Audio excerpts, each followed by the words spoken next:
We have conquered many of the forces that used to kill us. Global wealth is at an all-time high, and billions live in comfort. Yet yesterday, 15,000 children died from preventable causes. 700 million people still live in extreme poverty, and our industrial machine is destabilizing the climate.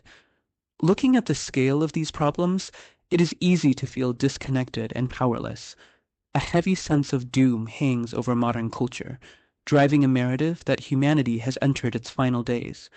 We are struggling to manage the world we built. But the physical systems of the earth are indifferent to our present. The friction we feel comes from the fact that human beings are the bottleneck. The author Terry Pratchett pointed out that we are storytelling monkeys. We process our reality through narratives, weaving tales to understand the chaos around us. The story we rarely tell ourselves involves our own hardware. We are trying to navigate a hyper-advanced, fast-paced civilization using a biological operating system that hasn't seen a major update in 200,000 years. We are surrounded by artificial intelligence, by genetic engineering, and global supply chains, but we experience it all through the nervous system of an ancient ape. 14 billion years ago, time and space expanded from a state of pure energy. Forces and particles coalesced into stars, which lived, died, and scattered complex elements across the void, eventually forming our planet.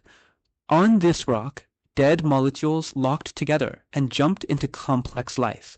For billions of years, early cells fought a war against the elements and each other, accelerating in complexity until early hominids stood upright roughly 6 million years ago. What followed was a grueling stretch of time. For 250,000 generations, early humans eked out survival in an environment defined by cold, starvation, and scarcity. Surviving that world required specific behaviors. You needed an insatiable greed to hoard calories. You needed a hyper-vigilant fear of whatever moved in the dark.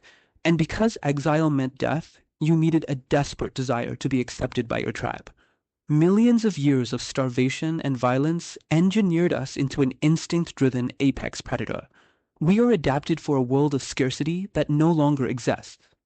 This diagram maps human biological evolution over the last 200,000 years. This line stays flat. We haven't changed. But about 10,000 generations ago, a second timeline begins.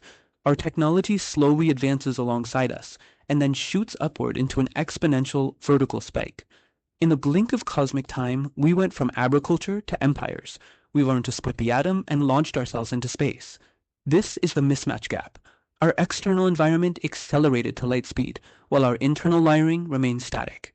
We brought our ancient greed for resources into the industrial age, using coal and oil to fuel a consumption model our hunter-gatherer brains never learned to switch off.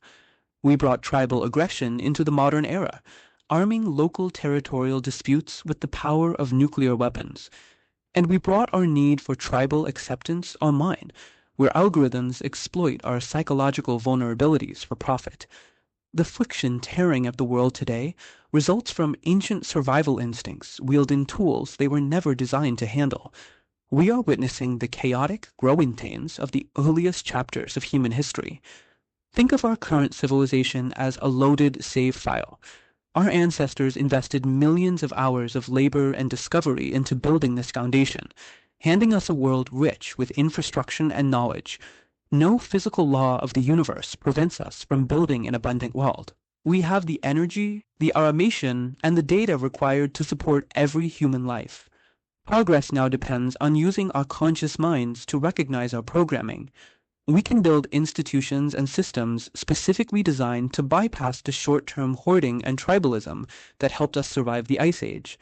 When we use our technological inheritance to solve coordination problems rather than satisfy primitive urges, we move from reactive survival to deliberate designing. This shift makes global goals achievable. We can apply our stored knowledge to eradicate poverty, engineer cures for disease, and restore the climate. The obstacles are not physical, they are biological. The world we inherited is flawed, but it is the most capable civilization we have ever known. We now have the opportunity to decide exactly what the rest of the human story will look like.